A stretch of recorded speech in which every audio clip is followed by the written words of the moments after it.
العربي نتجه إلى مصر.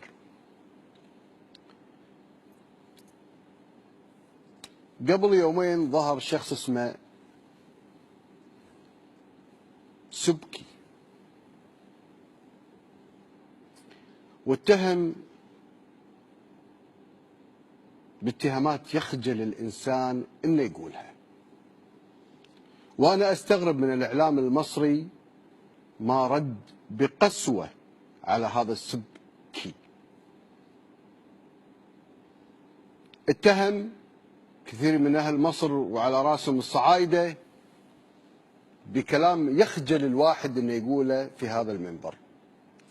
وأقول للسبكي: عيب عليك وأنت مصري أن تقول هذا الكلام على بنات مصر. وأشرح على المذيع المصري اللي سكت بما تلفظ به هذا السبكي اللي هو في هذا المجتمع المصري. وأقول للسبكي ومن هم على أشكاله: إذا أنت ما تعرف من هم الصعايدة وشنو طلعوا من رحم الصعيد المصري، طلعوا رجال في الحفاظ على مصر، ورجال حافظوا على تاريخ مصر وعلى أرض مصر. أذكرك أيها السبكي أنت والمذيع اللي كان معاك، وأقول لك أن حتى اعتذارك لا يقبل. وكنت أتمنى من الحكومة المصرية أن تتخذ إجراءات قانونية بحقه، لأن الموضوع هذا خطير واعتداء سافر على المجتمع الطاهر في مصر. أذكرك يا سبكي من هم الصعايدة، وحذكرك في بعض أسمائهم حتى تركع خجلا من اللي أنت قلته في حقهم. وأنا ما أقدر أقول هذا الكلام في هذا المنبر الطاهر. أذكرك في جمال عبد الناصر، وأنت تعرف منه جمال عبد الناصر من السيوط. كملها بعمر مكرم، كملها في محمد محمود باشا رئيس وزراء السابق، أحمد فراج طايع أول وزير خارجية لمصر، فضيلة الشيخ المرحوم محمد سيد طنطاوي شيخ الأزهر سوهاج، الشيخ أحمد الطيب شيخ الأزهر، المشير عبد الحكيم عامر، عميد الأدب العربي طه حسين، العالم الكبير علي مهران هشام، سوزان مبارك، هدى شعراوي، محمد المنشاوي، فضيلة الشيخ المرحوم عبد الباسط عبد الصمد، رافع طهطاوي، حسن مخلوف، عباس محمود العقاد، جلال الدين الأسيوطي، مصطفى عبد الرازق، حافظ شاعر حافظ إبراهيم، كاتب مصطفى لطفي المنفلوطي، الشاعر عبد الرحمن الأبنودي، وجراح العظام العالمي حاتم مصلوح، والموسيقار العبقري عمار الشريعي، والفنان الموسيقي بليغ حمدي، وغيرهم وغيرهم وغيرهم. مش أذكر، إذا بذكرهم أذكر الصعايدة، أذكر تاريخ مصر.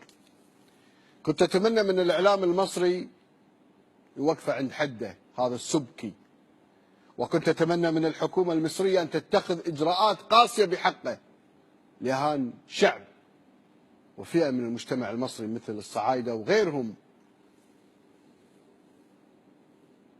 من أطياف المجتمع المصري. تحية لكل الصعايدة وكلكم على راسي من فوق، وتحية لهذا المجتمع الطاهر.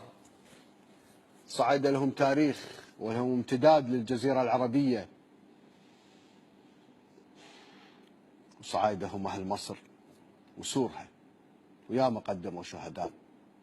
شوفوا هذا التقرير.